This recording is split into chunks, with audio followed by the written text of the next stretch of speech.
Hey everyone, Resident Pastor Carol here, and I am reading through the book of Exodus. Come join me as I begin reflecting on chapter 1. Chapter 1 of Exodus reminds us of the end of Genesis, the story of Joseph, who ends up in Egypt and interprets the Pharaoh's dream, which saves the people in Egypt from famine because they can prepare for the famine. And because of that, Joseph raises to power. He's the second command just under the Pharaoh, and the whole family ends up joining Joseph in Egypt, including Jacob. And so the Israelite people are in Egypt and doing well until things change. A Pharaoh comes into power, some time has gone by, and a Pharaoh who has forgotten this history, has forgotten Joseph, and doesn't know Joseph, as it says, and starts, instead of seeing the Israelite people as a blessing, sees them as a threat. Their numbers are too great, and they're a threat to his power. He sees it that way. And so he makes a horrible decision and decides to enslave and oppress the people. However, this doesn't satisfy him because he sees that the Israelite people are still growing in numbers even under these conditions. And so he sends out the midwives to kill newborn infants that are sons.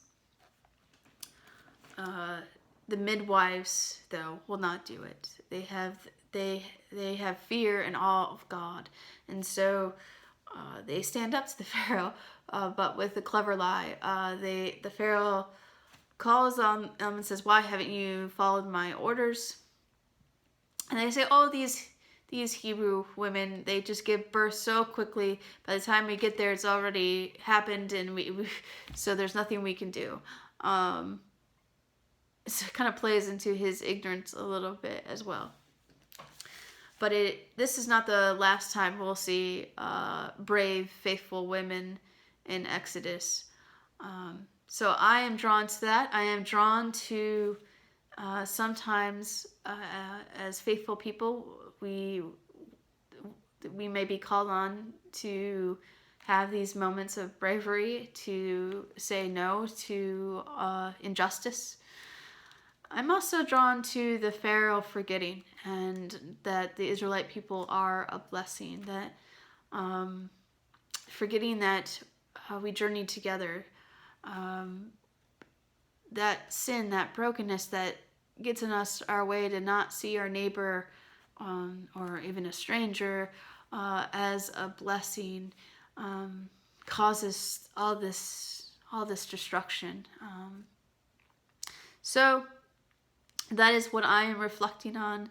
Moments maybe when I forget that the neighbor or a stranger is a blessing, and that confess my sin of that hatred and that fear, as well as wondering about moments where we maybe needed to stand up and say no.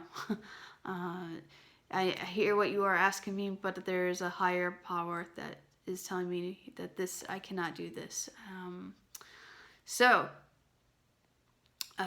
God is bigger than the Pharaoh's fear.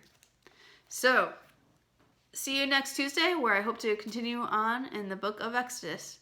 See you next Tuesday.